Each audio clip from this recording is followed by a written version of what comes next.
CreepyCorner stories. Hey everyone, welcome back to CreepyCorner stories. You know, diving into the dark web is always risky, but sharing these stories with you makes it worth it. I'm curious, where are you watching this from right now? Let me know in the comments below. I noticed that these kind of stories hit differently depending on where you are. It might make the experience a little creepier. So tell me, are you watching from the safety of your home or somewhere less secure?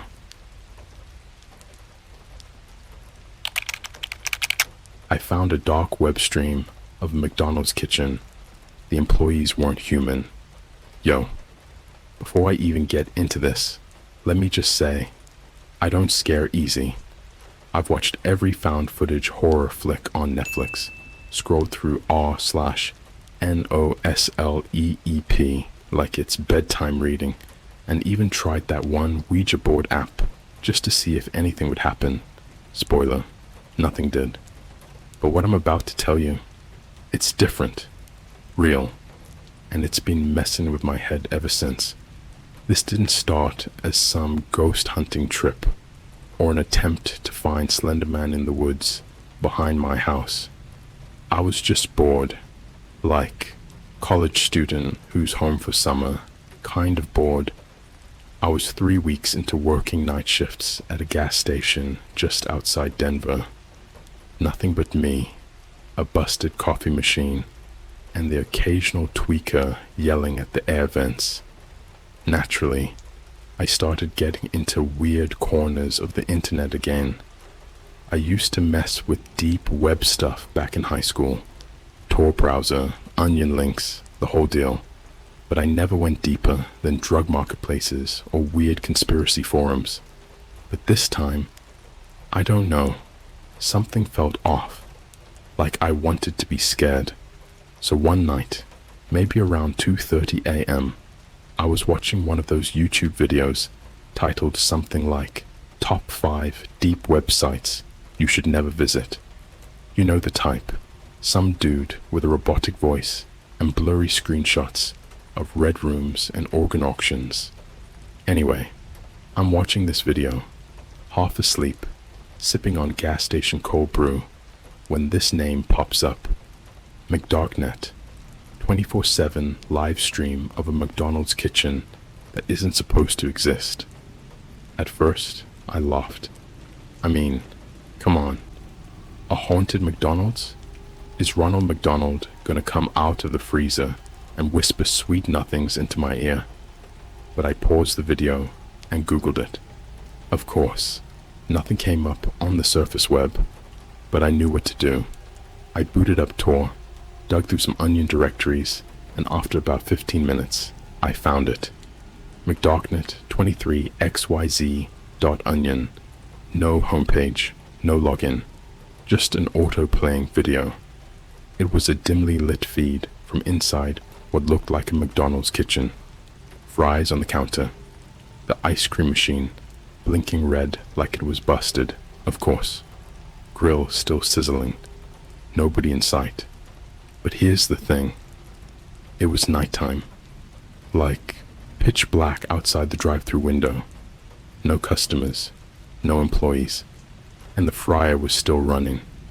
It was weird, yeah, but I chalked it up to some guy who hacked the security feed from a closed McDonald's. Still creepy, but not horror movie creepy. I kept watching. After maybe 5 minutes, the feed glitched, just a flicker. And suddenly, there was someone behind the counter, not walking in, just there. I leaned in closer. The guy, or whatever it was, wore a McDonald's uniform, but it didn't fit right. The arms were too long, his shoulders were too high, almost like they were floating under his skin. No facial features either. His face looked melted, like a rubber mask that had been in the sun too long. Then, like it knew I was watching, the thing turned to the camera. I didn't even realize I was holding my breath. It didn't say anything, didn't move, just stared. I waited, my hand hovering over the trackpad, ready to close the browser. And then it waved, a slow, stiff, almost mocking wave. And then it pointed at me. I slammed the laptop shut so hard I cracked the corner of the screen. I didn't sleep that night, didn't go back to work the next day either. I just laid in bed, lights on, phone clutched in my hand. Every shadow outside my window looked like that melted face. 2 days passed. I told myself it was fake. Just some AI-generated nightmare, like those horror TikToks people fake with filters and deepfake voices. But in the back of my head, I kept hearing it. The fryer was still running.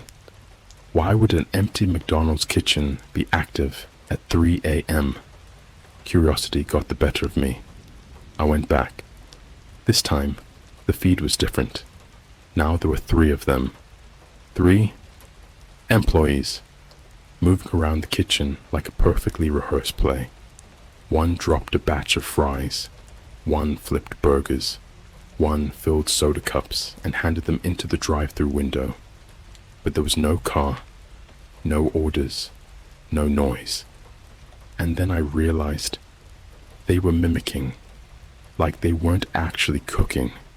They were pretending to be fast food workers, just going through the motions, like some alien species, trying to blend in and failing hard. The camera slowly panned to the dining area. It had never done that before, and what I saw made my stomach twist. There was a kid sitting at one of the tables. He couldn't have been more than 7 or 8 years old, wearing a little blue hoodie, his eyes wide open, not blinking, just sitting there, staring straight ahead. Then he mouthed something. I leaned in, trying to read his lips. He said, "Help me," and the screen glitched again. This time, when it came back, the kid was gone. That's when I noticed the comment section. It wasn't there before. All anonymous. Just usernames like MeatWatcher93, Golden Arc Guardian, FR33 Fries for Life. And every single comment was the same. Welcome to the shift. I clicked out again, deleted Tor, scrubbed my browsing history. I even wiped my hard drive just to be safe. But it didn't matter. That night, my phone buzzed at exactly 3 a.m.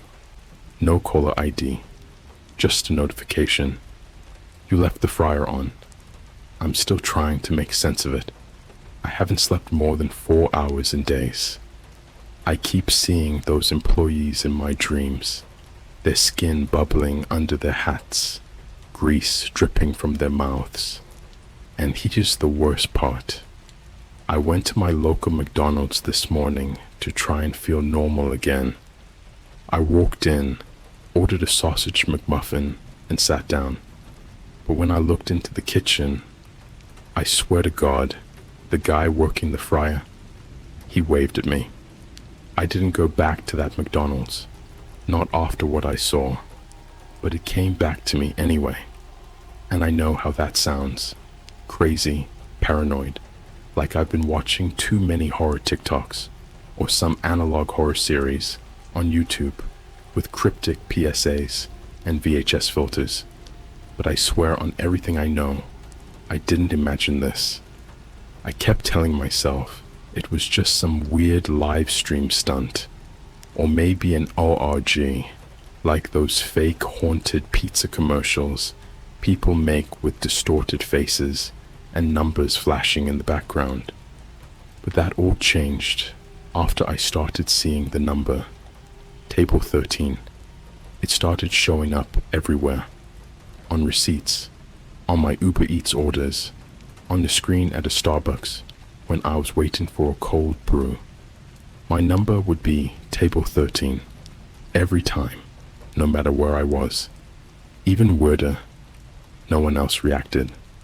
I asked the barista at Starbucks, "Hey, is table 13 like A regular thing here? She looked at me like I asked her to recite the quadratic formula, then paused and just said, "We don't have table numbers." That night, I had the first dream. In the dream, I was standing in line at a McDonald's, except the floor wasn't tile. It was like meat, like skin, wet and pulsing. The menu above the counter just flickered, scrolling gibberish, until it stopped on one item: Happy Meal, kid inside. Behind the counter, those same employees were there. The melted faces, the elongated limbs like broken mannequins, their hands constantly twitching like glitching game models. One of them stepped forward and said in this voice that wasn't even a voice. It was like a blender mixed with screams. Table 13 is still waiting for their order. I woke up screaming.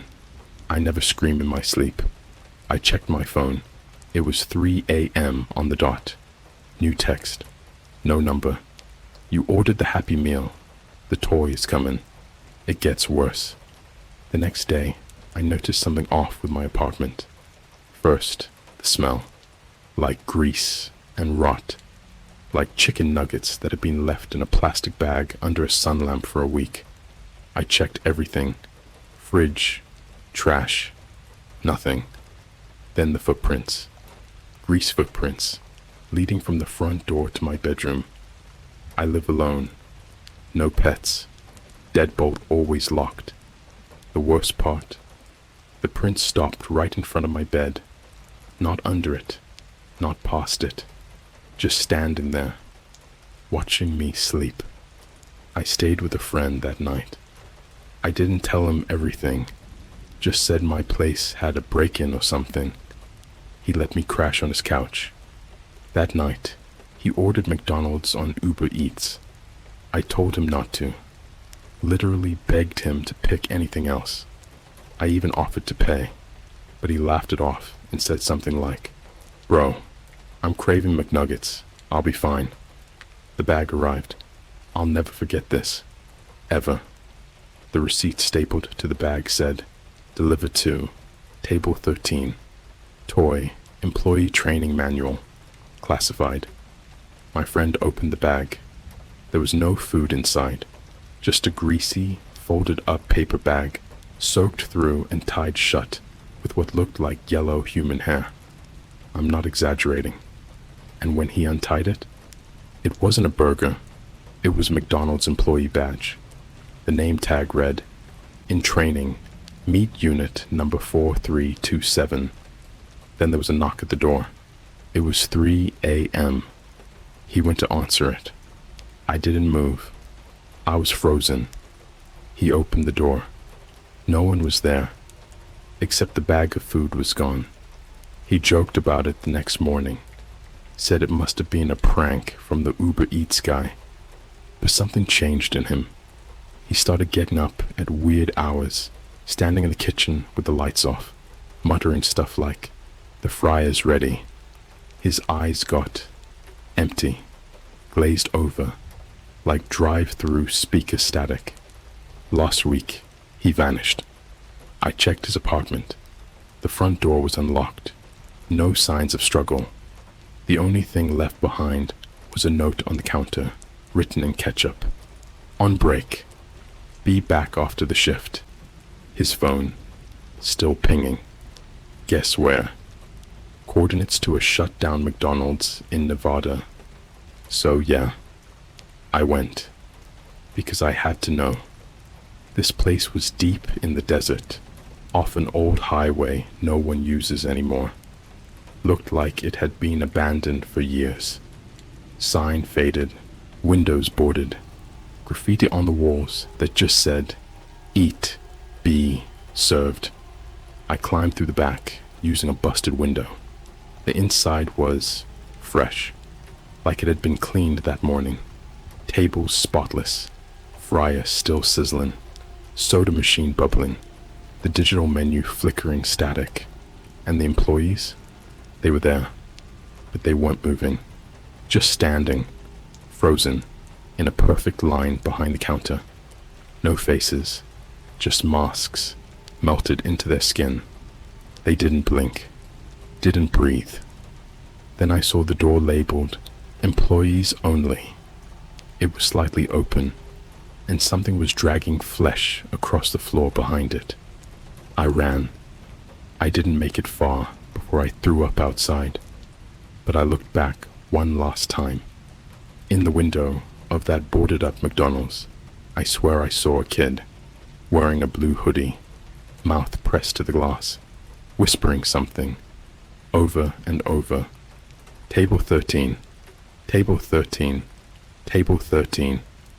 I'm back home now, but it's not over. I'm getting emails from addresses I don't recognize. The subject line is always, Table 13, update, new position available. The body of the email just says, apply now, we're short-staffed. And attached, photos of me, sleeping, eating, sitting at my desk. Even now, as I type this, my TV just turned on by itself, static. And then, the menu, Happy Meal, Shift Manager, Drive-Through Soul Collection. I don't know how this ends, but I know this. If you ever see a deep web stream of a McDonald's kitchen, don't watch it, because once they know you're watching, you're already on the clock. Before I even start this part, I need you to understand something. There's no way out. Once you see the stream, once you make that connection, even for a split second, it's like your IP address becomes your home address. Your face becomes your badge. Your heartbeat becomes part of their schedule. You become inventory, and they do not throw away inventory. 2 weeks after the Nevada trip, I stopped leaving my apartment. I duct taped every vent, unplugged every smart device, threw my phone into a lake. Didn't matter. The grease still leaked under the door every night. The lights flickered at 3 a.m. The smell of deep fryer oil and rotting beef seeped through the floorboards, and I started hearing the drive-through headset crackle, even when I was asleep. Welcome to the shift. What would you like to sacrifice? I stopped sleeping.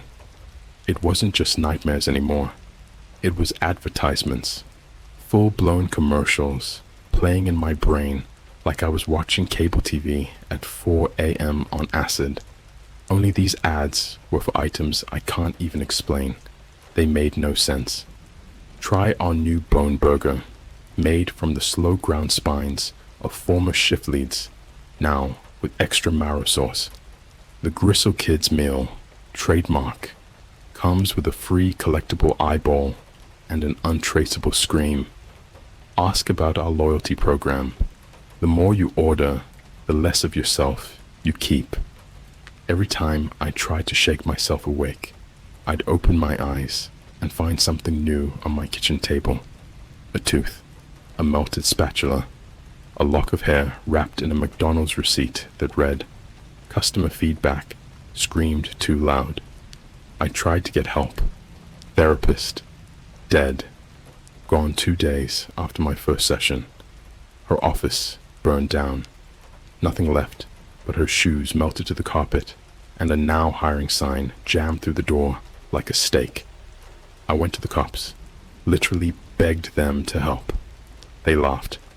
Then one of them leaned in, eyes blank, and said, "You have a deep fry conscience, son." They let me go after that. I should have known. There's no help when you're part of the menu. Everything really went to hell after I found the pamphlet. It was slipped under my door. A greasy little trifold, yellow and faded like it had been through an oven. It read, "Welcome new hire. We're loving you trademark. Position, meat asset status. Expired human uniform. Skin removal. In progress. Break time. After eternal service. Training video available now." The back of the pamphlet had a QR code. Against every ounce of logic I had left, I scanned it. My laptop turned on by itself. A video started playing. No play button, no title. Just grainy VHS footage of a man in a McDonald's uniform standing in front of a meat grinder. His face was missing.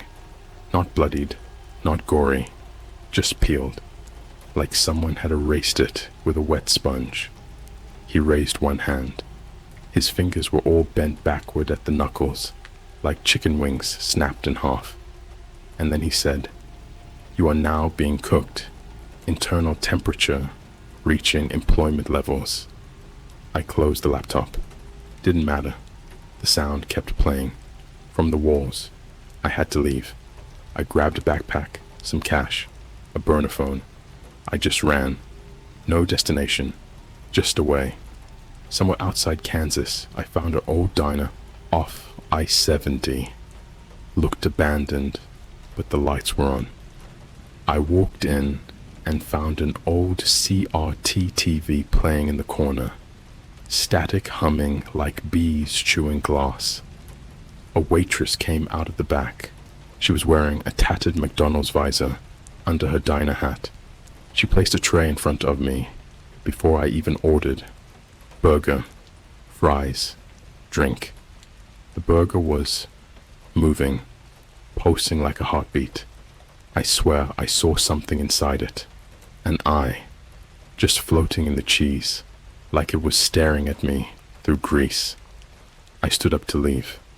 The waitress didn't stop me, just smiled.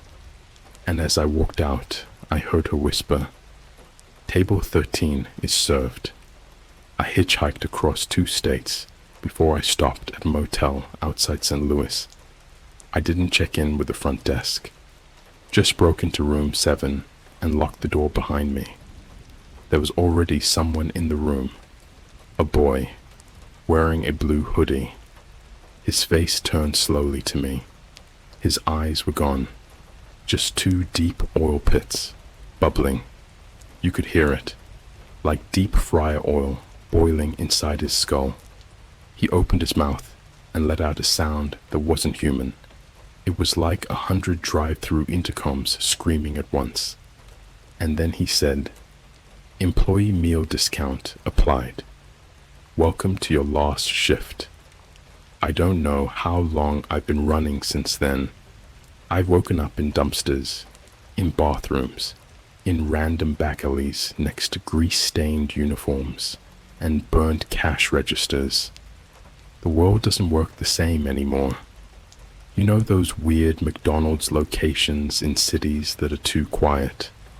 The ones that don't play music, that don't have workers with real names? Yeah, those are test kitchens. They're watching us, feeding us to them, turning customers into crew, crew into product, product into God knows what. The last thing I'll tell you is this. I finally hacked the McDarknet stream again. But now, there's a second camera, one showing the dining area. Table 13 is still there. But now, it's not just the kid. It's me. I'm sitting there, in my hoodie, my face half melted, arms twitching like broken animatronics. Every few minutes, I glitch, and then I smile and wave at myself. The screen goes black after that, and a message pops up. Do not attempt to quit. The shift is forever. You know how, when you've been awake for too long, reality starts to fold in on itself? The edges of the room blur. You hear phantom sounds. Feel like your skin's crawling with ants, even though there's nothing there. You lose track of time. You lose track of you. That's what life's been like since the stream started following me. But it's not just visual hallucinations anymore. It's structural. Reality bends now, like the world itself is a franchise. Just another cheaply built chain store copy, and the walls are starting to peel back, exposing the raw, blood-greased foundation underneath. I don't mean that metaphorically. I mean literal blood, in walls, on furniture, beneath your fingernails after washing your hands. It's all connected to them. I've learned more. I've been digging through hard drives, dark web dumps, corrupted police files that were never supposed to leak. One folder changed everything. It was buried in an archived Onion site that disappeared a decade ago. Folder name, franchise, operations, internal inside were files, scanned documents, photographs, video stills from security footage, too damaged to fake.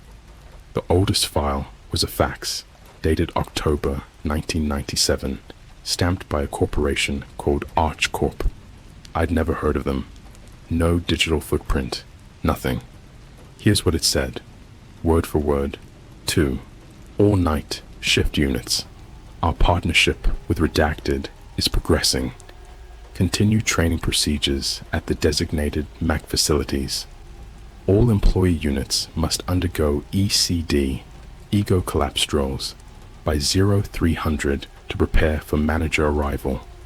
Remember, flesh must be softened before reshaping. Eyes are to be stored in the ice machine. Brains clog the fryer. Dispose through floor grates. Maintain illusion of normalcy for outside civilians. No witnesses past table 13. That last line hit me like a shotgun to the brain. No witnesses past table 13. It wasn't just a number. It's a threshold, a location marker, a spiritual dead zone where whatever rules governed our reality. Stop.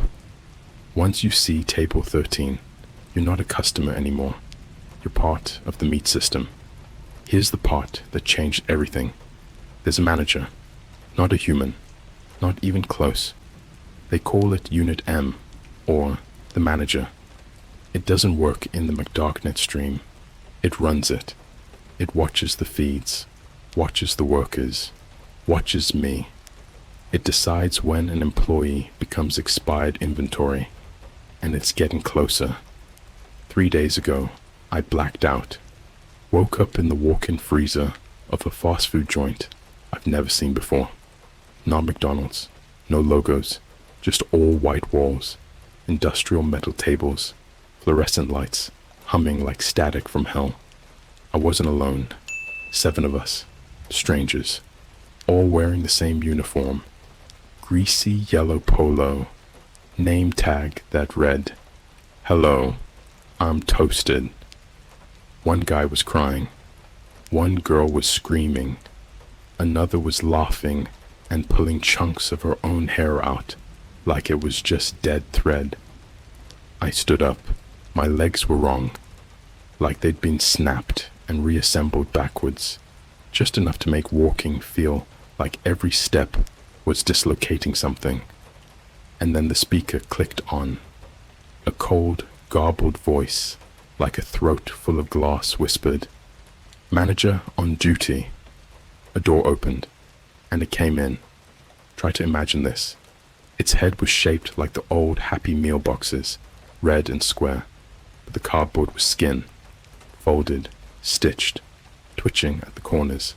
No eyes, just one huge smile, stretching from side to side with no mouth underneath. Just a row of yellow arches, each one a sharpened tooth. Its arms were ladles.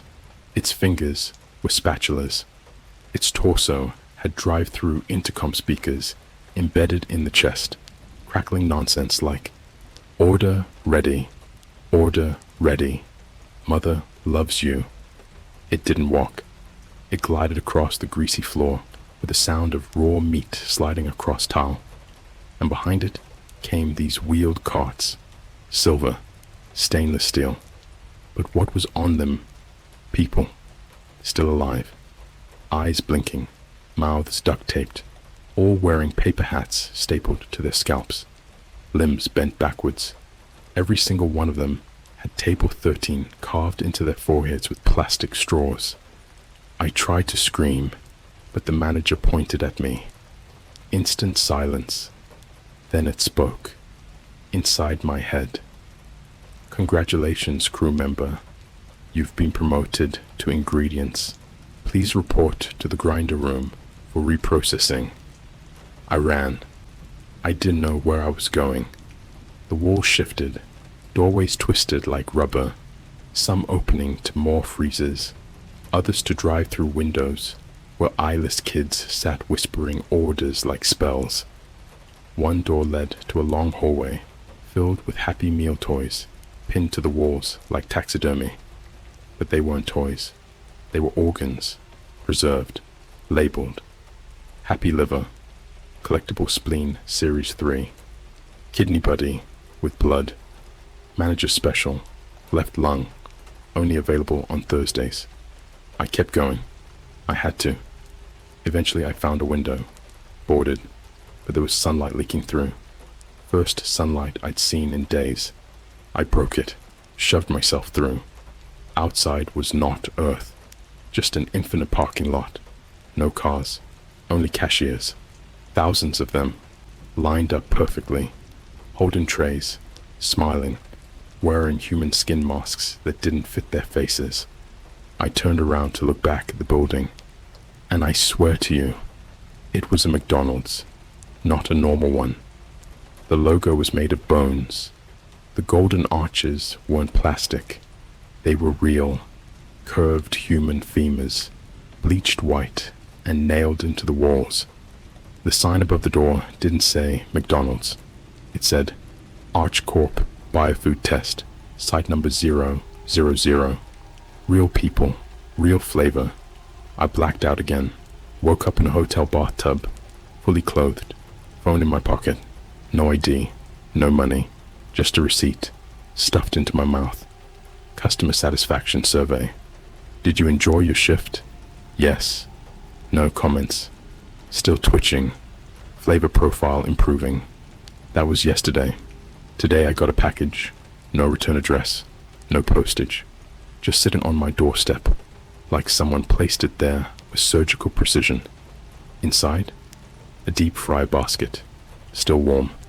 At the bottom was my own ID, warped, melted, burned. But the name was different. It didn't say mine. It said, Manager Unit M, in training status, almost ready. Next location, your neighborhood McDonald's. We'll be cooking you soon.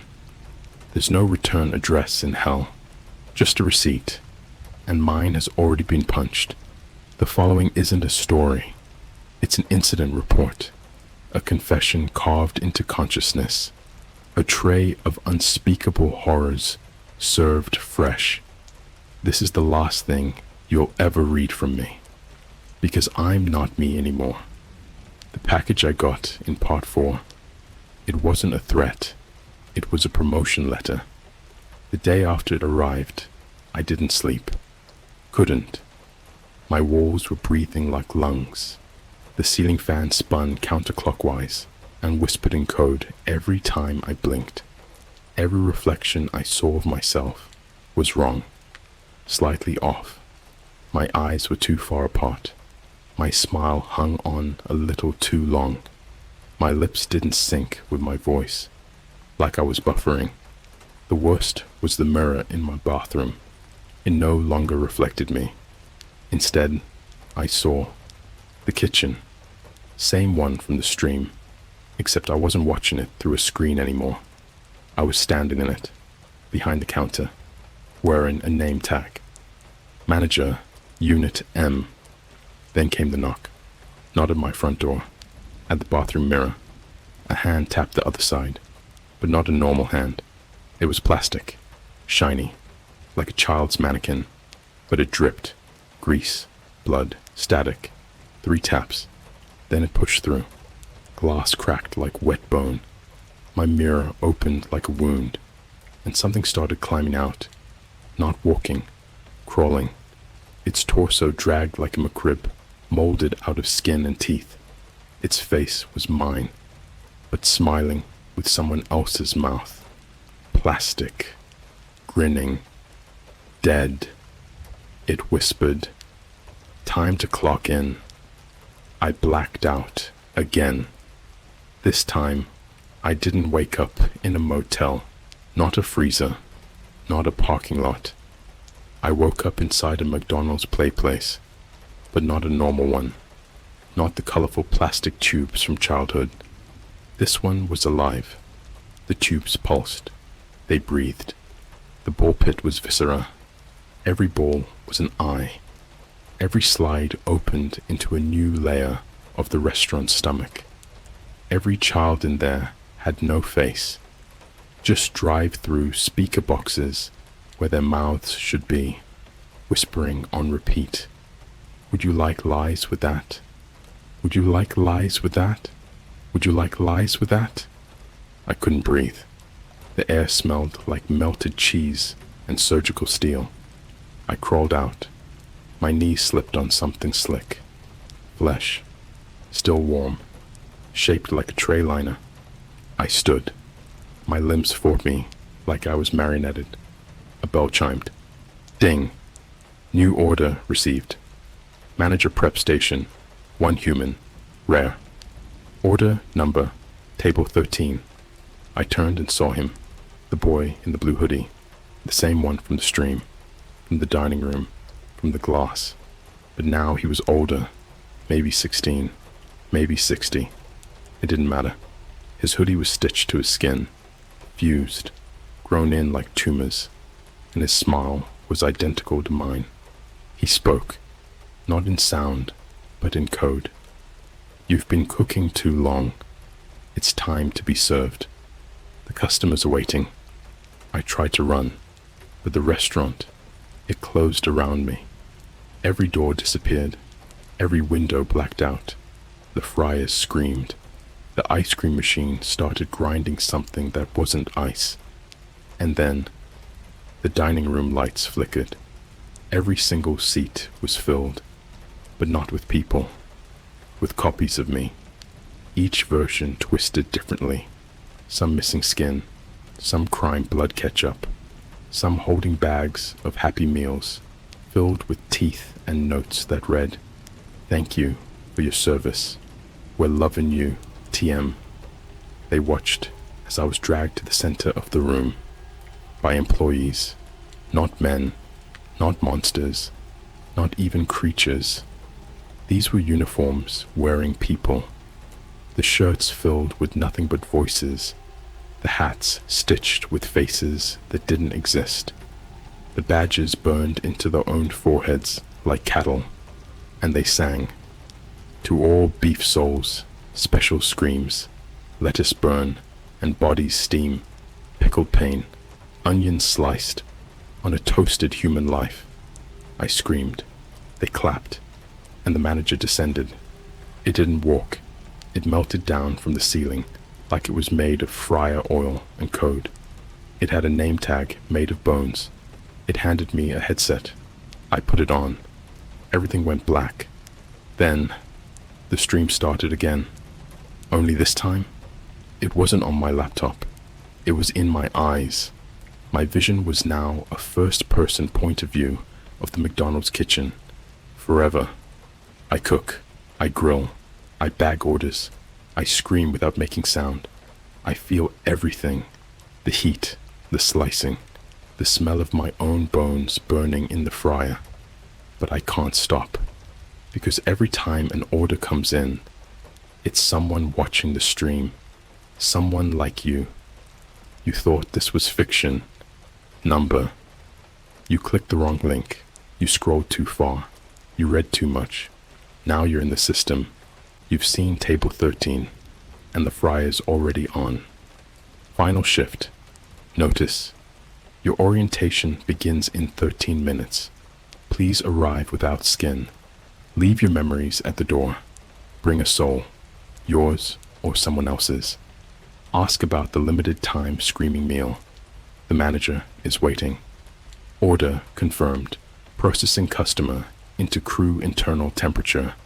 Rising flesh. Integration. Complete error. Identity not found. Restarting employee. You've been served. You are the meat now. We're loving you.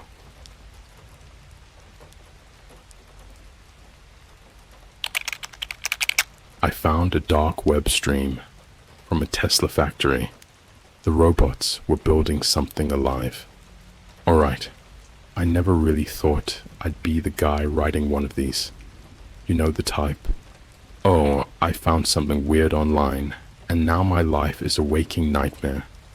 But here I am, not exaggerating when I say this is the realest and most messed up thing I've ever experienced. If this post disappears, just know I didn't delete it. Something else did. So yeah, what's up Reddit? I've been lurking here for years, mostly on r/nosleep, r/deepweb, and r/creepygaming, just soaking up all the weird and creepy stuff you all post. I always thought it was just creative writing, thought it was all just campfire stories for the digital age. But a month ago, I learned something. Some of it isn't fiction. Let me set the scene real quick. I'm 21, live in an apartment in a super average part of Pennsylvania. I do deliveries for DoorDash and Uber Eats, and on the side, I flip electronics I find at pawn shops and eBay. Pretty normal life, honestly.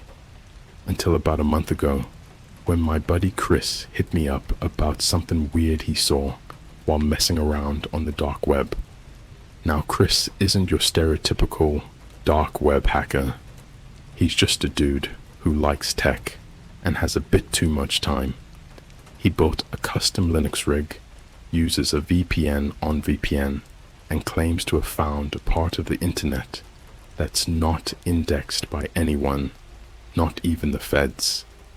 He talks a big game, but I always thought he was just full of crap. Until that night. We were chilling in my apartment, eating late night Taco Bell, and watching YouTube horror stories, like Here's My Story, or those animated ones that always end with, and I never saw him again. That's when Chris said, "Yo, wanna see something actually creepy?" Of course, I said yes, because I'm an idiot. He booted up his rig, ran through a bunch of encrypted tunnels I didn't understand, and eventually opened what looked like a live stream. It had no title, no chat, no views, no timestamp. The UI didn't even look like a normal video player. It was more like a live feed from a security cam. Black and white, grainy, slight flicker. The first thing I noticed was that it was clearly inside a Tesla factory. You could see the robotic arms, the assembly lines, even a Tesla Model Y chassis in the background. I recognized the layout because I'd seen drone footage from Tesla Giga Texas on TikTok before. I'm weirdly into factory tech videos, don't ask, but something was off. There were no humans, none, just robots, moving fast, too fast. You know how in real assembly lines, things are kind of steady and methodical. These bots were jittery, sharp. Their movements weren't just precise, they were violent. And they weren't assembling cars. They were building something else. At first, I thought it was a drone or some prototype bot, but then I noticed it had flesh, like actual skin, patches of it, stapled into a metal frame. Human skin. I swear on everything. It wasn't prosthetic or silicone. It had pores, hairs, bruises. One of the bots took what looked like a scalp and screwed it onto the thing's head. The whole time, a weird sound was playing, like this low humming tone, almost like a choir, but distorted, like a dial-up modem was singing a funeral song. I wanted to shut the laptop, just close it, and pretend it didn't happen, but Chris was locked in, like hypnotized. His eyes weren't blinking, just watching. Then the screen glitched, just for a second. But in that second, something changed. The camera angle didn't just flicker, it moved, like someone behind the cam noticed us watching and manually adjusted the view.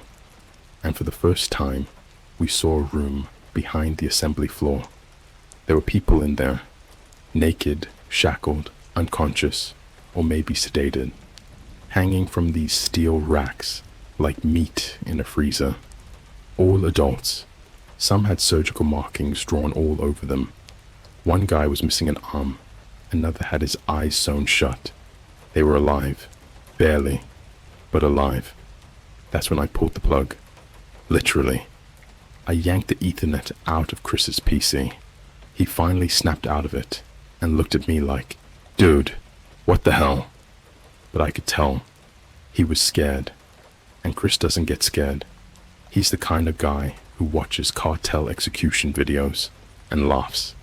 But this shook him. We didn't talk much that night. Just sat there, sweating, trying to process what we saw. The next morning, Chris was gone. Not just left early. I mean gone.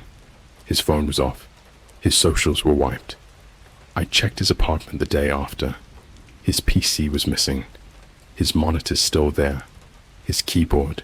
His AirPods charging. But the tower, gone. Like someone just yanked it and dipped. I went to the cops. Showed them his missing persons file. Even mentioned the dark web thing. They said he probably just took off. The officer literally told me, "This happens with guys like that. They fall into weird internet holes and ghost everyone." But here's the thing. The day after I unplugged that stream, I got a package in the mail. No return address, just my name and apartment number typed on a white sticker. Inside, a single USB drive, labeled Tesla Feed Backup.mp4. I haven't watched it yet. I've barely slept. Every night, I hear this humming sound outside my window, like a distant generator or that same distorted choir. And I swear to God, I saw a white Tesla Model X idling down the block 2 nights in a row. No driver. I don't know what's on the USB, but if something happens to me after I post this, someone, anyone, please take this seriously. This isn't a prank. This isn't a viral story. This is real. And I think I just saw something I was never supposed to see. I sat with the USB in my hand for hours. Didn't sleep. Didn't eat. Just sat, staring at that tiny thing like it was some cursed relic. Like the second I plugged it in, it would scream. Or worse, something would scream through it. The label was simple. White sticker, black typewriter font. Tesla, feed backup.mp4. No other files. No metadata. Just that one video. My laptop wasn't even good. Just a used 2017 Lenovo I used for Reddit, Discord, and crypto tracking. I wiped it clean first. Factory reset. Disconnected my Wi-Fi. Taped the webcam. Turned every smart device in my apartment face down. Even unplugged Alexa. Then I plugged it in. The file opened instantly. No play bar. No timestamp. Just started. It opened with static. Then, slowly, the frame cleared. It wasn't the factory from before. Not entirely. This room was smaller. A surgical theater. Red-tinted fluorescent lighting.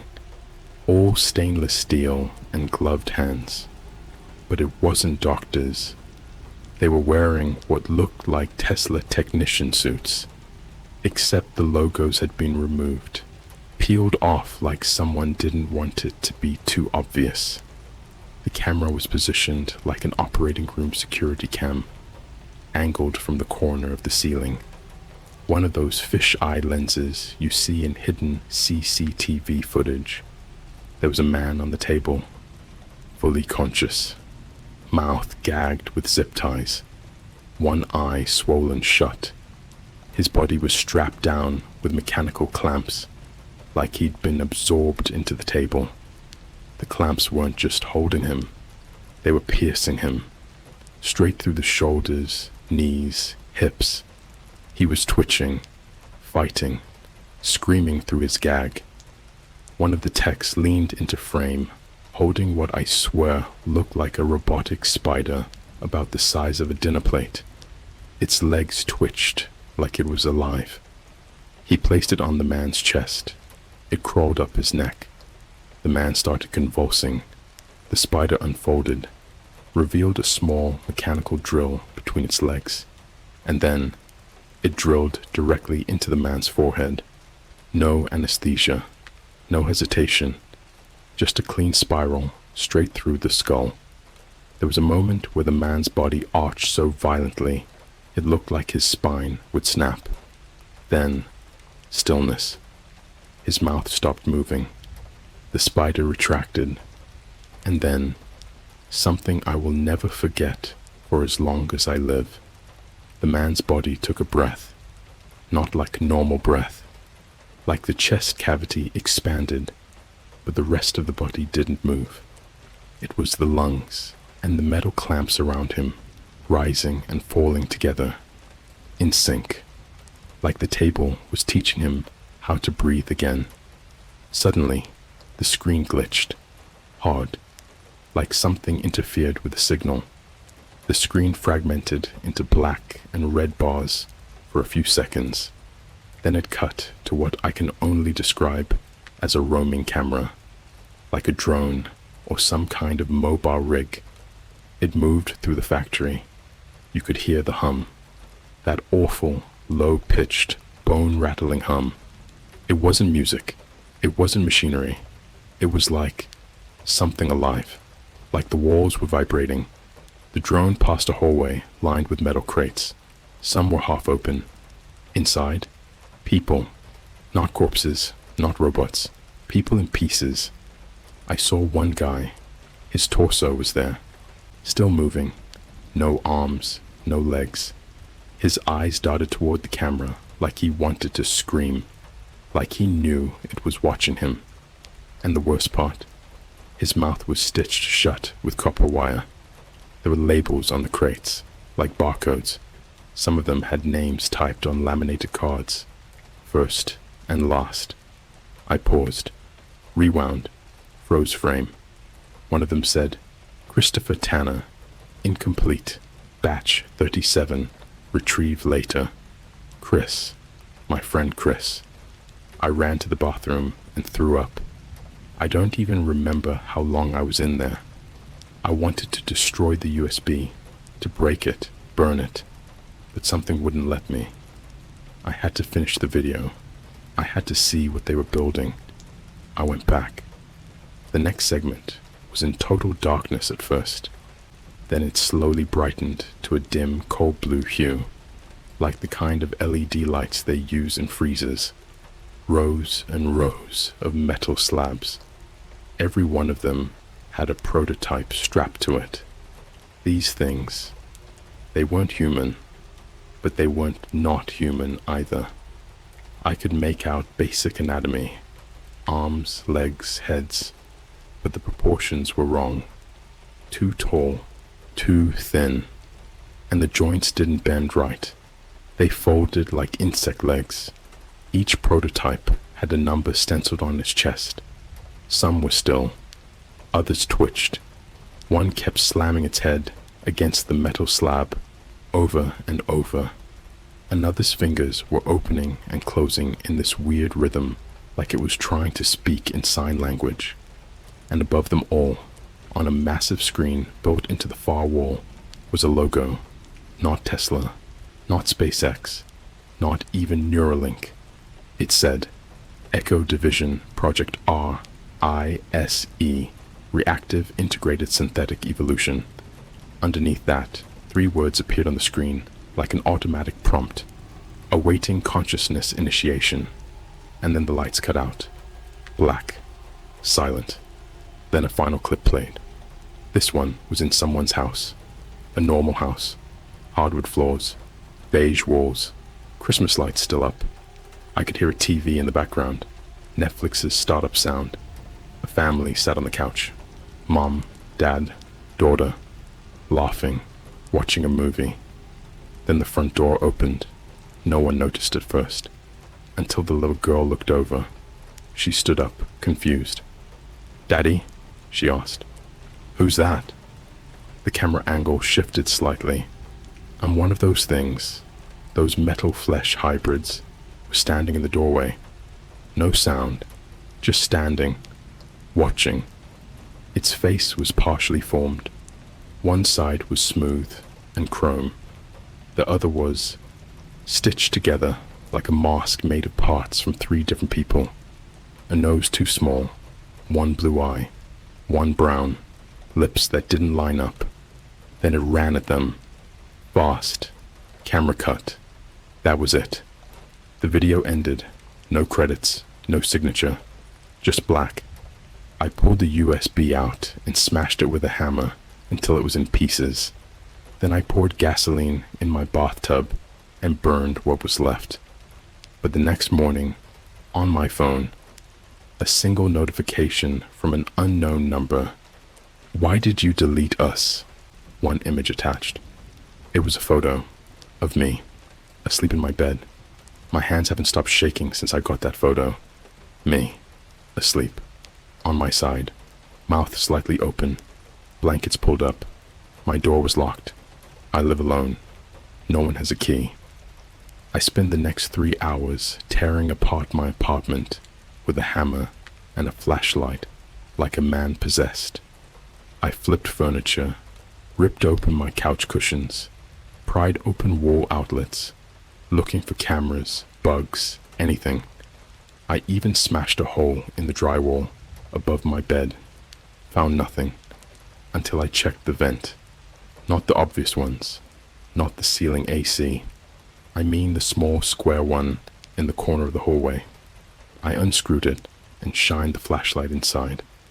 And I swear to God, something blinked back at me. Not like a rodent or a raccoon or anything living that should be there. This wasn't a creature. It was metallic, pale, something in between a human and a surveillance rig. 2 chrome-plated spheres recessed into synthetic skin, twitching in opposite directions. Then I heard it, a gurgle, like something trying to learn how to breathe. I dropped the flashlight and backed up, slammed the vent shut and nailed a board over it. I duct taped the entire perimeter, grabbed my jacket and bolted outside. Didn't even put on shoes. I ran into the street, flagged down a random lift, and rode in silence to a 24-hour diner 2 towns over. I didn't even know what I was doing. I had no plan, no one to call. Chris was gone. My parents think I'm adjusting poorly to adult life and suggested I delete Twitter and go for a hike. But nothing. Not therapy, not hiking, not even religion prepares you for knowing there's a machine made of people living in your fucking wall. I sat in that diner until the sun came up. My phone was dead. I was too scared to charge it. I ordered coffee after coffee. No food. Couldn't eat. Just sat there, shaken. Then I saw it again. Out the window. Across the parking lot. A white Tesla Model X. Engine off. No driver. Lights on. I stayed in the diner until lunch rush. Still no one got out of the Tesla. Just sat there, idling. At one point, a little kid tried to peek into the window. The car honked. Twice. The kind of honk that sounds pre-programmed. The mom yanked her kid back and muttered something about automated vehicles being dangerous now. I waited until it left. It just silently rolled back and drove off. No headlights, no sound, no blinkers. That was when I knew for sure. It was watching me, not following me like a human stalker would, with intent. And this was something programmed, something sent. I couldn't go home, so I got a cheap motel on the outskirts of town, paid in cash, used a fake name, left the lights on all night. But I couldn't sleep, because right around 2:11 a.m., I heard scratching from inside the room. I grabbed the motel's Bible because I had nothing else. I know it's stupid, but I was ready to swing that thing like it was made of bricks. I followed the noise to the bathroom, and that's when I saw it. The mirror was fogging up from the inside. Not steam, not temperature. It was like something behind the glass was exhaling. Slow, deliberate breaths. I backed up, heart racing so hard I thought I was going to have a stroke. Then a shape started forming in the fog. A handprint. Long fingers. No nails. Slightly metallic reflection in the palm. Then it pulled away, and the mirror cracked from the inside. The next morning, I went back to my apartment with a crowbar in one hand and pepper spray in the other. I had one mission: grab my laptop, smash it, burn the remnants, and leave town. Maybe go off-grid, buy a cabin in the mountains. I don't know, but I had to cut the cord. I didn't make it inside. There was a package sitting on my welcome mat. Same white sticker as before. Same typewriter font. Open me. I didn't. I ran. Called a friend who worked security at a warehouse downtown and begged him to let me sleep in one of the office rooms. He laughed at me until he saw the look on my face. I spent the night in a steel-reinforced storage unit, clutching a fire axe like it was a stuffed animal. Around 3 a.m., my phone vibrated once. No ringtone, just a single, silent alert. Unknown. Number. We finished the prototype. Do you want to see it? One video attached. Now listen, this is where things go bad. If you're squeamish, if you've got trauma, if you ever had nightmares about AI or robots or body horror, turn back now. What I'm about to describe is not fiction. It's not art. It's not creative. It's the end of the line. The video was 43 seconds long. It opened in what looked like a school gym. Fluorescent lights, basketball hoop, wood floor, bleachers pulled in. But the walls were draped in black tarp, and the entire floor was coated in some kind of black resin. I don't even know how to describe it. Like dried oil mixed with ash. The smell came through the screen. Burnt meat and metal. I could taste it. Then something walked into frame. But it didn't walk. It floated. It was human-shaped. Kind of. It had a head, 2 legs, 2 arms, but it didn't move like anything living. Its joints glided, like a video being played at 0.75 speed. And the sound, it was whispering, but not with a voice. It was like static, whispering through my bones. The thing turned toward the camera, and I swear on everything I love, it had Chris's face. Not fully, just pieces. His jaw, his eyes, sewn into the stretched synthetic skin, held in place by wires and glossy black tubing that pulsed like veins. Its mouth didn't move, but the voice came anyway. We're almost ready. Then it raised its hand. A dozen tiny mechanical arms folded out of its palm, each one holding a small surgical blade. The video cut out. I've been running ever since. I've stayed in 6 different motels, used burner phones, even slept in my car for 3 nights. Doesn't matter. The white Tesla always finds me. Never follows. Just parks, watches, waits. And now, I'm starting to hear things. Not outside. Inside my head. That same humming tone. That metallic choir. It's not in the air. It's in me. I can feel it crawling through my ears when I try to sleep. I feel my teeth vibrate with every syllable. Something's coming. And I think I'm not just a witness anymore. I think I've been tagged. Not like on Facebook. I mean like an animal. A specimen. A future part. I never planned to go back. After the USB, after the vents, After that thing in the motel bathroom, I swore I was done. But then I saw something online that made my stomach flip like roadkill in a blender. A video posted on a throwaway TikTok account. It showed a Tesla showroom. Just a normal, corporate clean showroom. White walls, futuristic furniture, smiling interns in polos. Some guy filming his Model S delivery, zooming in on the free coffee station, goofing off, whatever. Nothing crazy. Except, right as the camera pans toward the back wall, there's a flicker, a shape. For half a second, you see someone walk into a door marked Maintenance, Staff Only.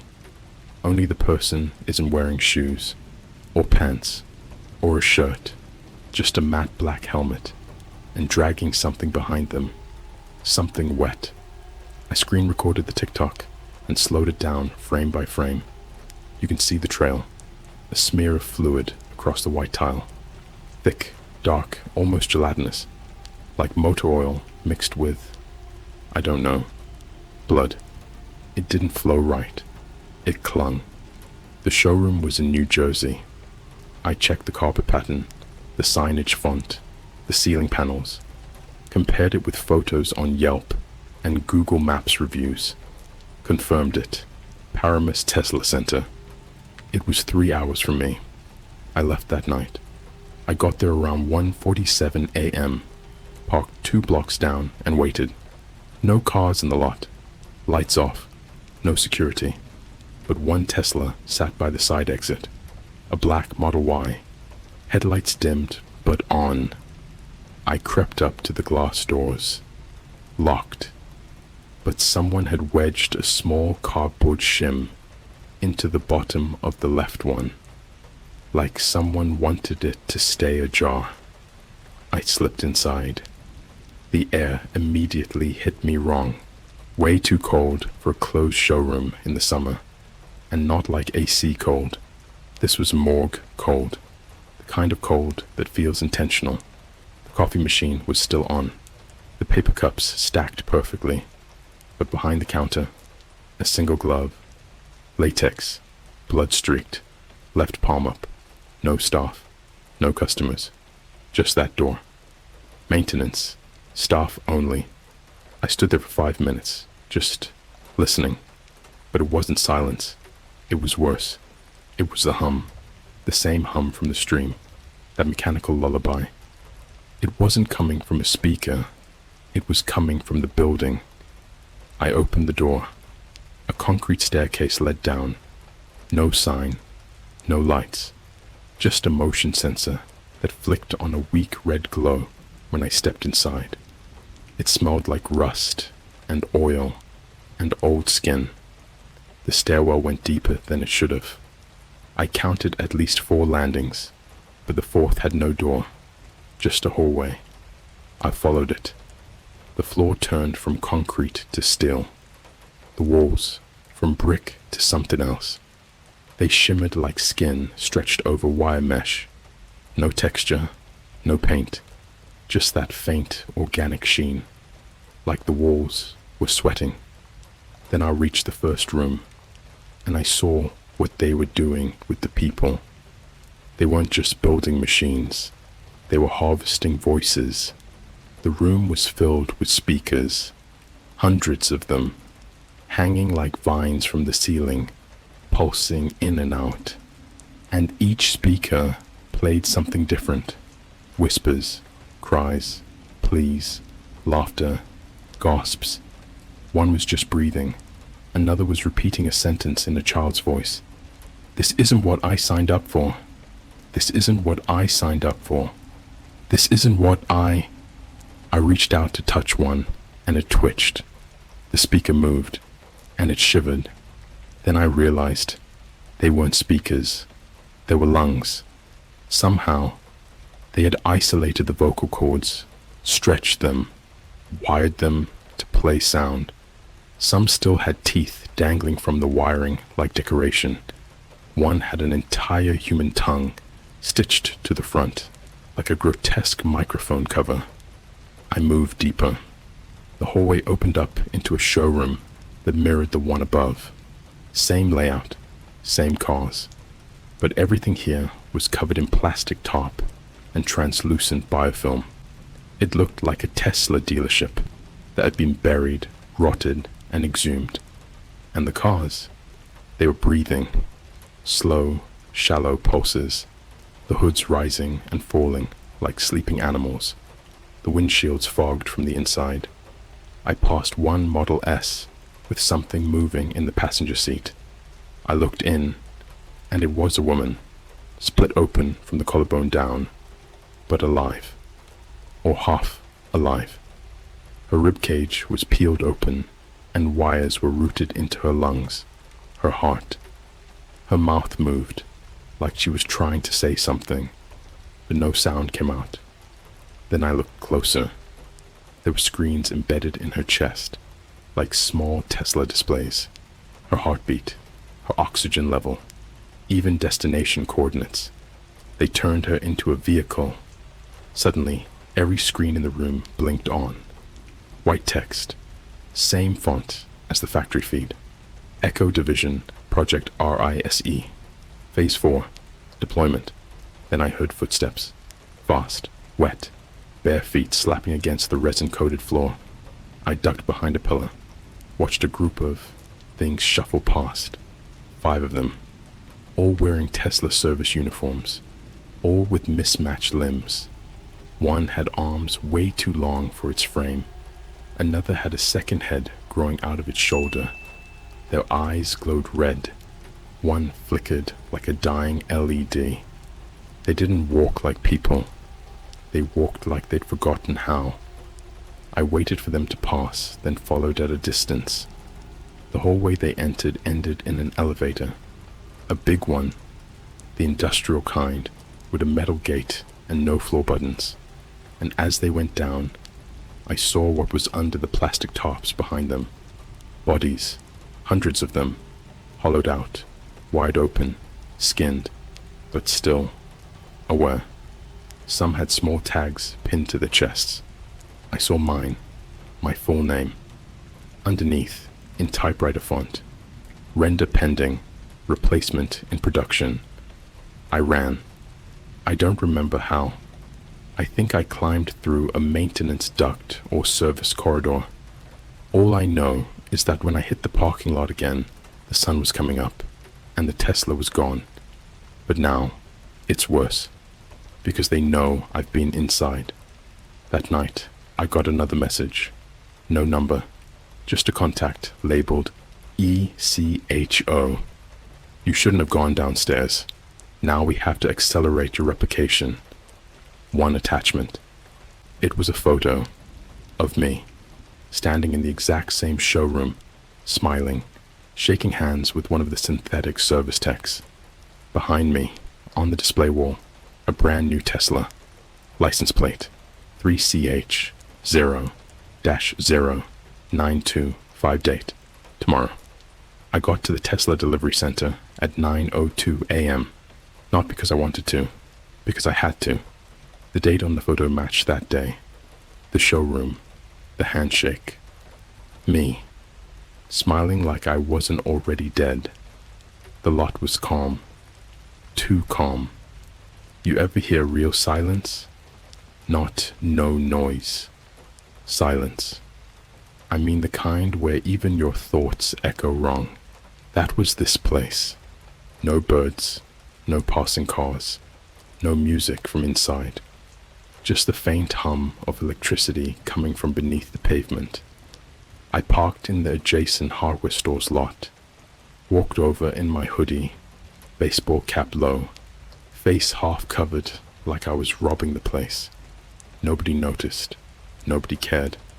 Inside, the showroom was exactly what you'd expect.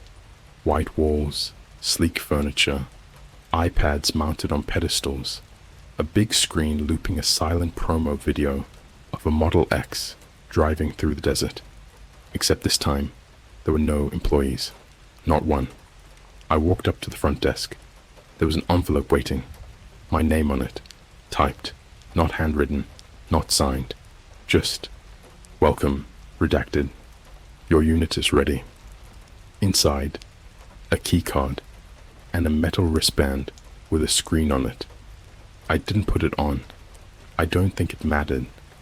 I wandered deeper into the center, down past the conference rooms and the demo walls, past the electric bikes, past the futuristic charging station mock-ups, past the showroom Model S with no steering wheel, just an empty driver's seat with seat belts already buckled. Then I saw the hallway again, the one marked maintenance, staff only. But this time, the sign was different, ripped, burned on one corner, and something was breathing behind the door. I took one step closer, and it opened on its own. I expected the stairs, but they weren't there. Not this time.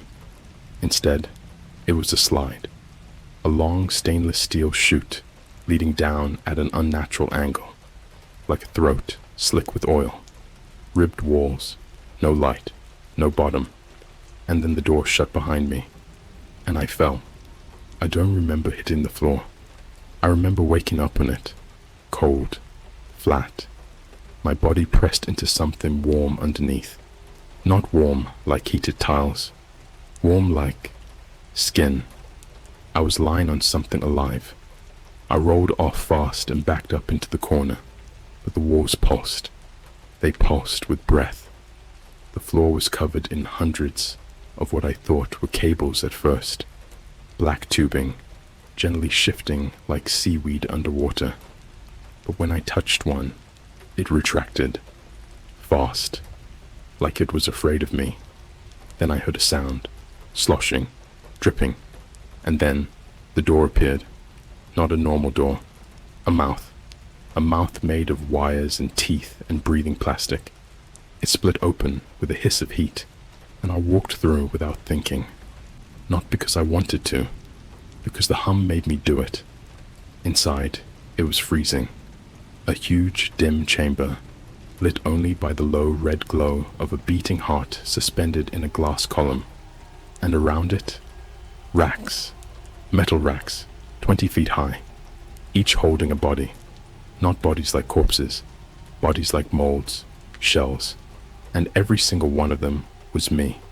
Some with missing jaws, some missing limbs, some missing faces. Some weren't finished yet, their spines exposed, skin half grown, eyes flickering. One of them looked at me and whispered, "They only need one of us." Then the lights came on, and I saw the others, the engineers, except they weren't engineers anymore.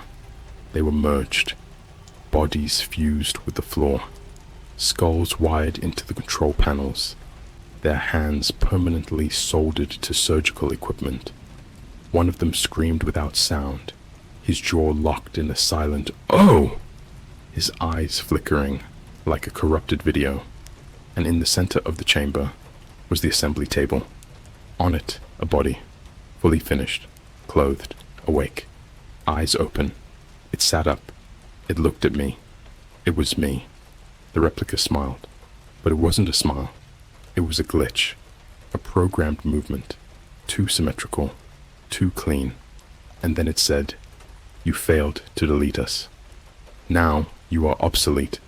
The walls around me peeled open, a circle of flesh and wires and steel, and the customers walked in. Not normal people, not people at all. They were just like me, just like Chris, just like the woman in the showroom. Shells, wearing skins, each dragging another human body behind them like old clothes, discarded. I watched one remove its head like a helmet, revealing a wet, eyeless form underneath. The metal plate on its back read, "Model 0239-Flesh Boot." Another leaned in and said to the replica on the table, "Final firmware installed, consciousness uploaded, unit ready for deployment." The other me nodded, then turned to me. "Thank you for the template." They strapped me to the wall. The floor reached up and swallowed my legs. The cords attached to my spine like hungry mouths. and then the heart in the glass column started beating faster. Once, twice. Then it exploded. But there was no blood, no shrapnel, just release. A mist filled the room. A mist that sounded like my own voice, crying, begging, laughing, screaming on loop. And then I blacked out. I woke up in my apartment, door unlocked, clothes clean, laptop open on my chest, a single tab open, the Tesla order page, the thank you for your purchase, screen already loaded, Model Y, black, fully autonomous, delivery scheduled for 3 days later. I screamed, tore the room apart again, checked the vents, checked everything, nothing. But then I heard it, outside my window, the humming, and then a knock on the door. Not 3 knocks, just one, slow, hollow, final. I didn't answer. The next day, my face was on Tesla's Instagram page. Me, standing next to the replica, smiling, holding a key card. Caption, another happy customer. Enjoy your future. Echo Division, Model Y, delivered. I haven't eaten in 3 days. I don't know if I'm even still me. Sometimes I see things in the mirror that don't copy my movements. Sometimes my reflection smiles first. And last night, I found a new mark on my wrist. A small tattoo. Barcode. Under it, R-I-S-E, complete. This is my last post. If you see anyone who looks like me, if you hear my voice, if you think you saw this story before, you didn't. That's not me. That's what they built. And if you ever get a message from a contact named ECHO with a file attached, don't open it. Because once they know your face, they don't just want to copy you. They want to replace you forever.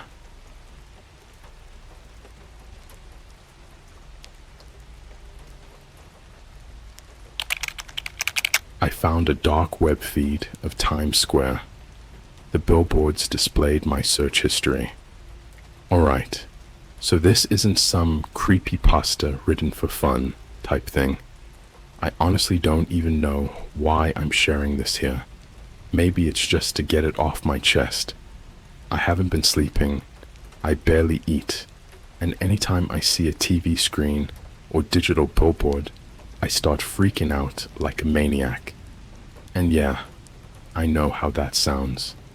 But before I explain what actually happened, let me just say this. If someone ever offers you a link claiming it's a dark web live stream of the world in real time, don't click it. Not even out of curiosity. Not even as a joke.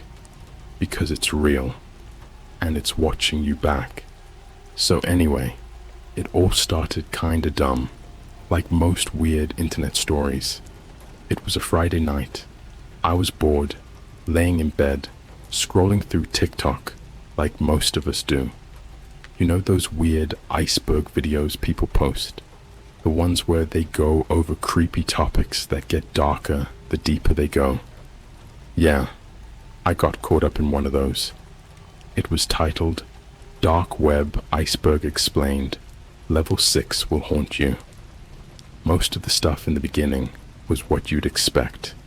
Silk Road, red rooms, which I always thought were fake. Weird conspiracy sites. But around level 5 or 6, this guy mentioned something called Project Billboard. He said it was a live stream of Times Square, but like, different. Supposedly, people who found the link to the stream would see the digital billboards show personal data, search history, photos, voice memos from your own device. At first, I laughed. I thought it was just another creepy internet myth. Like, bro, how would a billboard in NYC know what's in my phone? But then, the guy casually says, the original Project Billboard link still floats around some forums, but don't go looking for it. Unless you're okay seeing your secrets in 4K. And yeah, I know I should have left it there. But you know how TikTok gets your brain all fogged up after a while?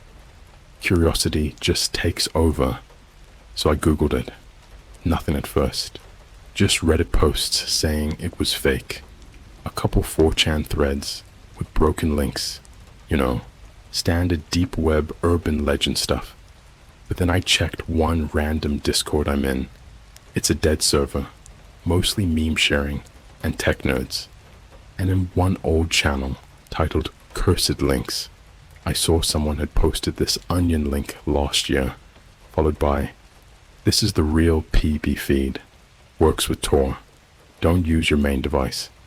Naturally, I did the exact opposite. So yeah, around 1:47 a.m., I downloaded the Tor browser on my laptop. My main laptop, mind you. And I typed in the link. It loaded into a pitch black screen for like 20 seconds. I almost thought it was broken, but then a video feed popped up. It was Times Square. Real time, high quality, crisp AF. I could even see the reflection of headlights on the wet pavement. I thought, okay, cool. It's just a webcam feed, right? But then one of the billboards started glitching. Not like a normal digital error. This was weird. Frames freezing, flickering in and out. Then it flashed white, and suddenly the ad changed. Instead of a brand or some ad for a Marvel movie, the billboard now showed Google with a search bar, and then right in front of me it typed how to delete search history without being traced. I froze. That was my search. I'd literally Googled that 2 days ago after some late night spiraling about my digital footprint. But it gets worse. The billboard kept going, like a timeline. Is Tor safe to use in 2025? Creepiest dark websites. Live stream of NYC dark web. That's when I closed the tab, slammed the laptop shut, and just sat there, staring at the screen like an idiot. My heart was beating so loud I could hear it in my ears. I told myself, there's no way. It's a prank. Someone's got access to my browser history. Or maybe it's some elaborate script. But deep down, I felt something wrong. Not in a technical way. Like spiritually wrong. But here's the thing. I tried to go back to that Discord server the next day, and it was gone. Not the message. The whole server. Like it never existed. It's not in my list. No invite. No search result. The guy who posted the link, his account is completely wiped. And that's when the real freaky stuff started. I went to Starbucks with my friend Dylan that afternoon. I was trying to chill out and pretend I didn't just see my darkest search history on a billboard in Times Square. But while we were waiting for our drinks, something caught my eye on the TV behind the counter. You know those news channels they always have running in Starbucks? This one was showing a live shot of, guess what? Times Square. At first it was just traffic, tourists, the usual. But then, that same billboard started glitching again, and I swear on my life, for half a second, it flashed my face, like a photo of me from my camera roll, one I hadn't posted anywhere.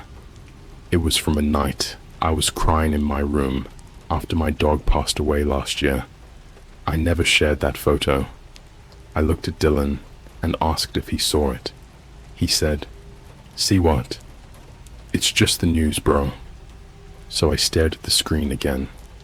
The billboard was back to normal, showing a Nike ad. But here's the kicker. When I got home and checked my camera roll, that photo was gone. Look, I know this sounds like a mess of conspiracy nonsense, but I'm telling you, something is going on with this Project Billboard thing, And I'm starting to think it's more than just some creepy live stream. It knows things, it changes things, and somehow it's spreading. This is just the beginning. You need to hear what happened next. Because last night, my mom saw something on our living room TV, and it wasn't an ad. It happened again. But this time, it didn't wait for the screen. It came into my house. And I wish I could say I was exaggerating or trying to make this sound scarier than it is, but I'm not. I'm not that creative. Nothing in my brain could have ever come up with something as messed up as what I experienced that night. So after that Starbucks incident, I basically locked myself in my room. I unplugged everything. TV, Alexa, even my PS5. I wasn't taking chances. I even turned my phone off and left it in my sock drawer under a pile of clothes. Like that would somehow stop whatever was going on. But you know how it is. Humans are curious, even when we're scared out of our minds. I couldn't stop thinking about it. What the hell was that billboard? Was it some kind of experimental AI? Government surveillance? I scrolled Reddit threads under a burner account, trying to find anyone talking about Project Billboard. But every post I clicked had been deleted, even in cached versions of pages. Whole usernames just replaced with long strings of numbers. So I stayed quiet until 3 nights later. That's when it all went to hell. It started around 2:43 a.m.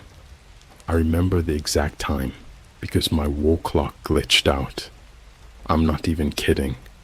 It was one of those old school analog clocks and it just clicked backwards. I thought maybe I was sleep deprived.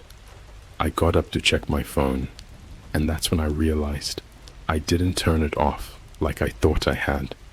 It was on and open to my Photos app, but it wasn't showing any of my photos.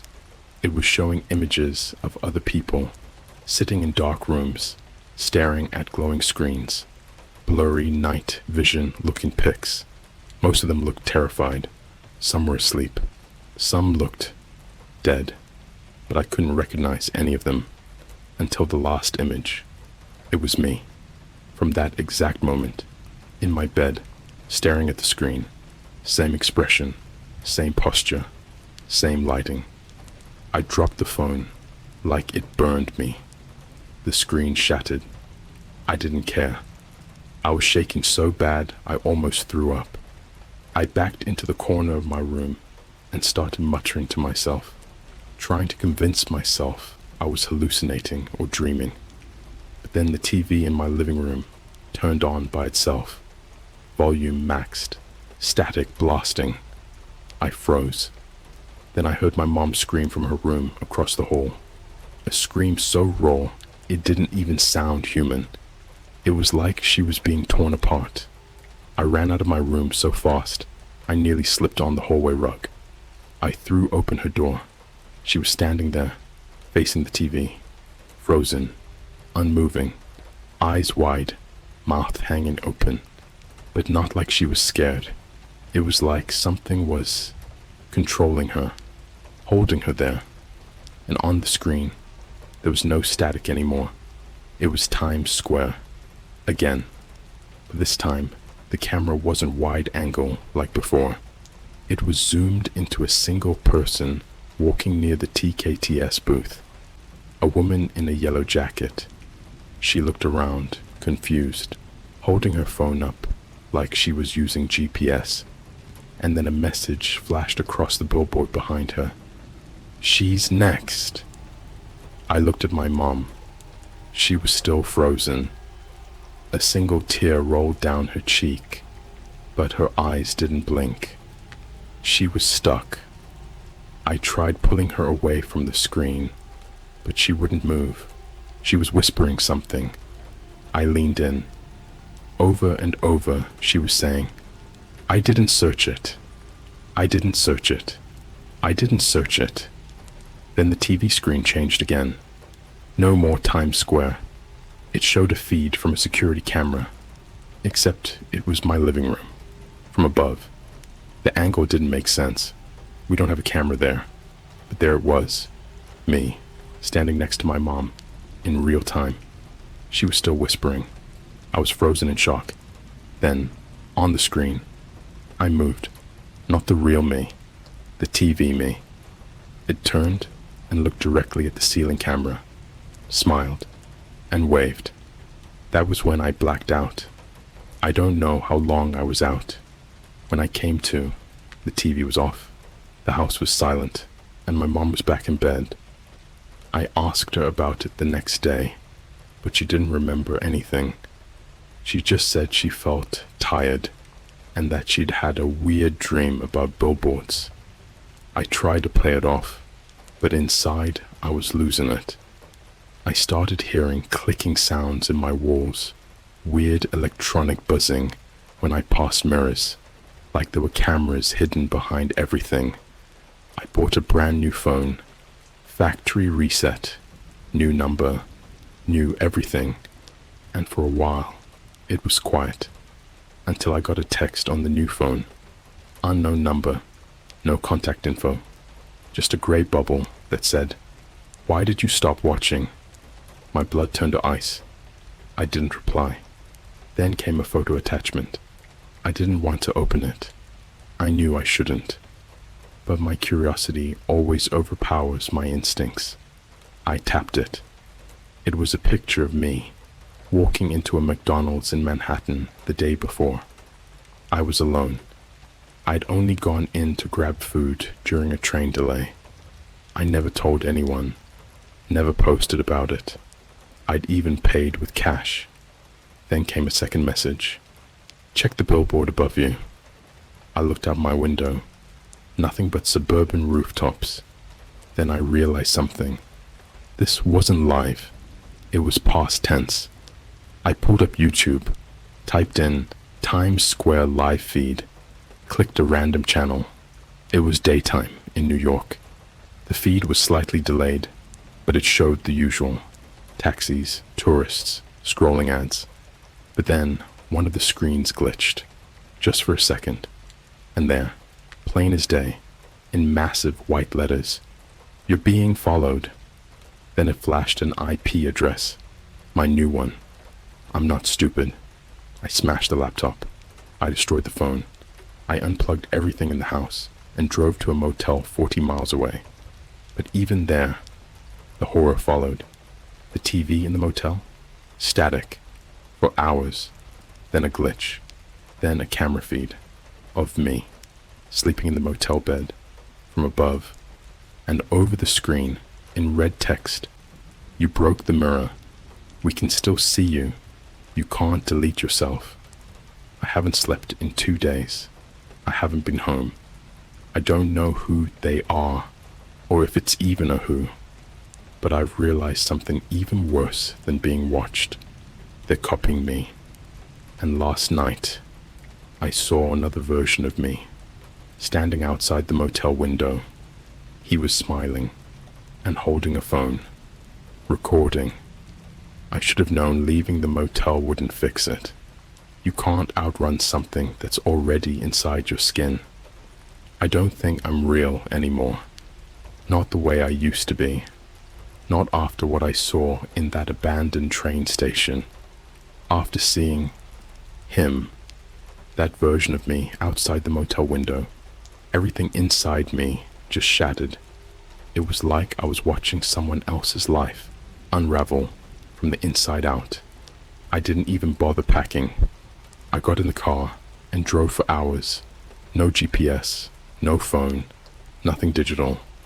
I ditched my license, burned my old clothes behind a Wendy's in some nowhere town in Pennsylvania, and kept going until my brain felt like it was bleeding from exhaustion.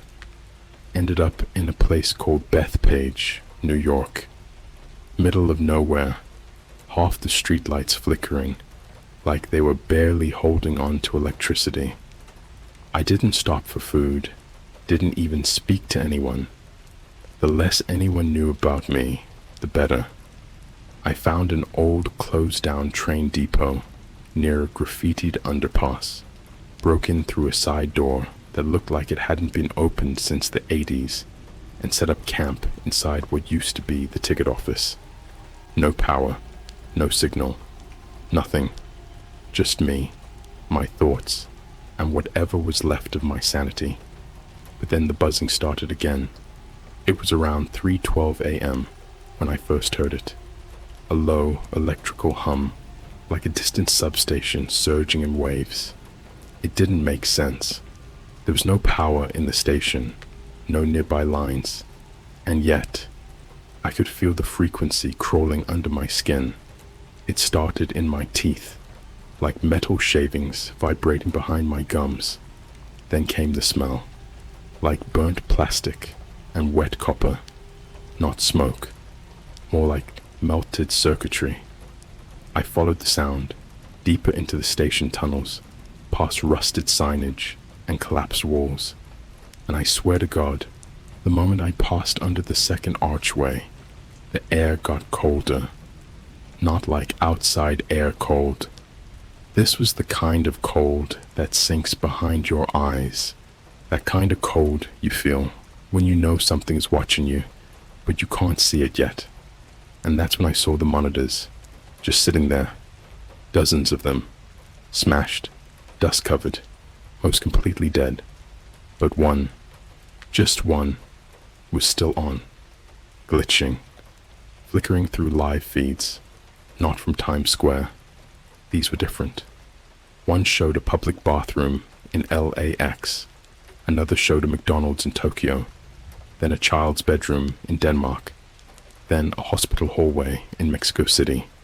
Each feed lasted about 10 seconds, then it would jolt and switch. None of them should have been connected. None of them should have been visible. But what really hit me wasn't what they were showing. It was what was in them. The people on screen. They were all looking directly at the camera, not walking, not blinking, just staring, frozen, like dolls someone forgot to finish programming. Some had their mouths hanging open. Some were smiling, glass-eyed, and stretched too wide. Some were crying, silently. But every one of them had my face, not like a deepfake, not some haha you look like that guy moment. I mean literally my face, my scars, my chipped tooth, the pimple on my left cheek I picked at yesterday. Every detail. These weren't just doppelgangers, these were replicas.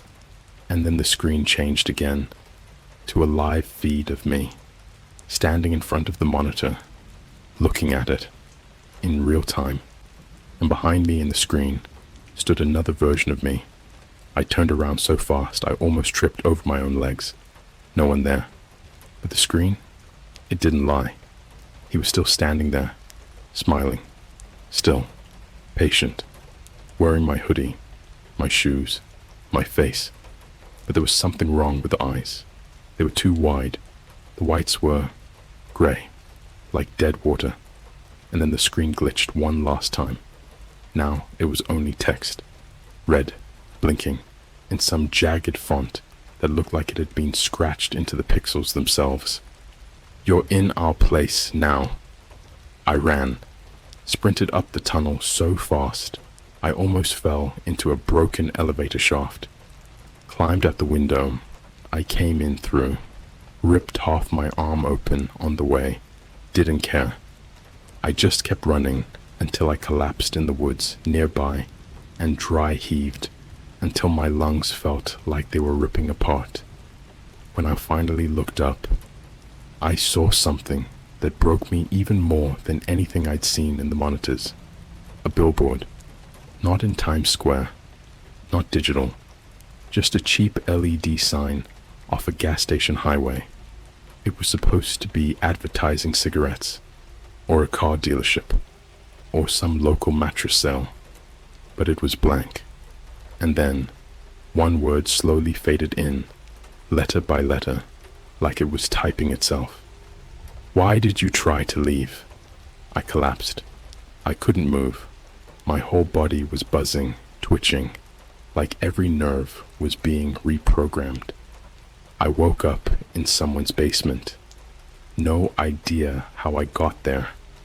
I was strapped to a chair with black tape, eyes forced open with fishing wire hooked behind my eyelids. I could barely breathe through the gag in my mouth. It tasted like chemicals. There was one screen in front of me, playing Times Square. Again. But this time, I wasn't just watching. I was in it. I was standing in the middle of the crowd holding a sign, and the sign read, "This is not the original." The people walking past me, they were all looking at me. Every single one had blank faces, like they'd been wiped clean. No features, just smooth skin. No eyes, no mouths, nothing but smooth, fleshy emptiness. And then I heard a whisper come out of the speaker beside the monitor. No mouth, just a voice. Calm, too calm, like a sleep-deprived Siri with a god complex. You tried to leave the mirror, but you're just a reflection. Reflections don't get to escape. Then the screen went black, and I felt something behind me, breathing, but I was alone. I'm still not sure how I escaped. My memory between that moment and waking up in the middle of a Walmart parking lot is completely blank. No phone, no ID, no wallet. Just a bloody note in my pocket that said, "You're not you anymore. Stop trying to be. You're making it worse." I went to a Starbucks yesterday. I had to try. I had to test if I was still real. I stared at my reflection in the napkin dispenser for an hour, and it blinked. Before I did, I haven't seen the sun in 6 days. I don't mean metaphorically. I mean it literally hasn't risen. I'm holed up in a boarded shack behind an abandoned rest stop in Connecticut, and the sky hasn't gone blue in almost a week. I thought I was just too deep in my own head, sleep-deprived, broken. But when I turned on a pocket radio, I found in a broken vending machine, the weatherman said it was sunny in every surrounding state. Everywhere but here. There's a word for this. A phrase I saw scrawled on the bathroom stall of that train station before I left it behind. The reflection protocol has been initiated. At the time, I didn't understand what it meant. Now I think I'm living it. Or worse, I think I am it. After the incident with the screen in the basement, I thought I had escaped again. I thought maybe this was all some freaky augmented reality thing, like Black Mirror gone viral. Maybe some sadistic experiment from DARPA or Google or whatever's left of the CIA. But no, this goes deeper, older, and now I'm part of it. When I left the Walmart parking lot, still shaking, barely able to stand, I noticed something no one else did. Every reflective surface I passed, car windows, puddles, storefront glass, they were all wrong, slightly delayed, just enough to notice if you were really paying attention. I stared at myself in a gas station freezer door for 5 minutes and counted 7 separate glitches. My reflection smiled when I didn't, tilted its head the opposite direction, and once, it didn't show up at all, just an empty freezer full of rotting burritos and expired milk. That's when it really sunk in. I'm not just being watched. They've been replacing me. Let me explain something sick, something that most people never think about. Every screen is a window. Every camera is a doorway. Every reflection is a gate. They don't need to track you anymore. That's old tech. What they do now is embed. They seed versions of you across the net, across live feeds, across social media, reflections, photographs, until there are more of them than there are of you. And when the ratio tips over 1-to-1, you start to fade. Literally. I looked at my hands this morning in the broken mirror behind the shack sink. My fingernails were transparent, like glass. I could see the pipes behind me, through my chest. I don't think I'm dying. I think I'm being deleted. 2 nights ago, I heard the knock again. 3 taps. Pause. 2 more. I never told anyone this, but that's how I used to knock on my sister's bedroom door when I was 14. Our little code. Except she died in a house fire 3 years ago. I froze, heart slamming against the inside of my ribs. Then I heard a voice. Her voice. You're not really you anymore, are you? You left the real version behind. I grabbed a rusted wrench and stood by the door for hours. She kept talking through the cracks, asking questions only she could know, laughing in between words. I waited until the voice stopped. Then I looked out the peephole. There was no one there, just a cardboard cutout of me, full-sized, wearing the same hoodie I burned 4 days ago, and pinned to its chest was a folded piece of paper. I couldn't help myself. I took it. There were no words, just a smeared fingerprint, and it matched mine. I know because I checked. I had to know. I used an old government fingerprinting site I hacked into back in college. I scanned both the print from the note and my real one. The note matched. Mine didn't. That's when I realized they already finished the swap. I'm not the original anymore. The real me is probably stuck inside a digital cell, looping on some monitor in the back room of the dark web, screaming silently behind his own eyes while his reflection walks around in his skin, smiling for cameras, posting on social media, calling his mom.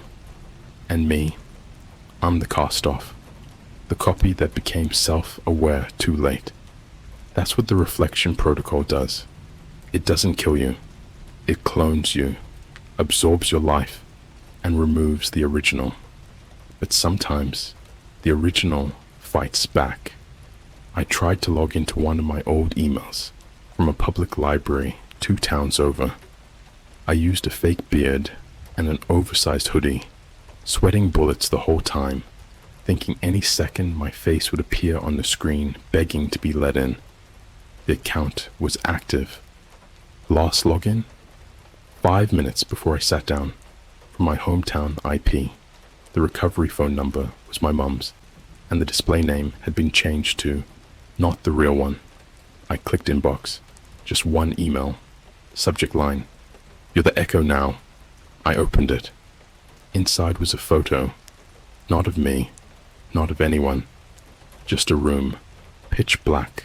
With dozens of human silhouettes. All standing still. Facing a giant mirror. Their backs to the camera.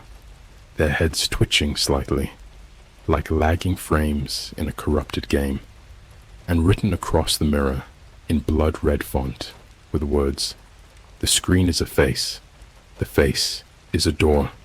You came through it." I stared for 10 minutes. Then the lights in the library flickered, one by one, left to right. Then every computer screen turned to static except mine. And I swear to God, I saw my reflection in all of them. Different versions, some smiling, some crying, one banging its head against the screen until the glass shattered. And one was holding a knife, looking directly at me. I ran again. I'm running now, writing this from a half-working tablet I found at a junkyard outside Hartford. Batteries dying, and I don't think I have long before they shut this one down too. Every time I sleep, I see mirrors behind my eyes, screens stretching into eternity. all showing me, all whispering in sync. Delete the source, become the signal. I don't know how much longer I'll be me. Hell, I might not even be me anymore. But if you're reading this, if any of this sounds familiar, check your reflection, hold your stare, wait for the blink, and if you blink before it does, run. This is the last thing I'll ever write, not because I'm giving up, but because I'm not alone in my head anymore. Whatever's still typing these words, it's clinging to me like static, and it knows I'm trying to fight it. I can feel its teeth inside my brain. Every keystroke tastes like metal, like I'm not writing this, I'm translating it. And if you think I'm still just some anonymous person behind a screen telling a spooky story, I want you to do one thing for me right now. Open your camera app. Don't take a picture, just open it. Face it toward yourself and watch what it does. Watch how long it waits. Watch if it smiles. Let me tell you what they don't want anyone to know. It doesn't start with a screen, or the dark web, or Times Square.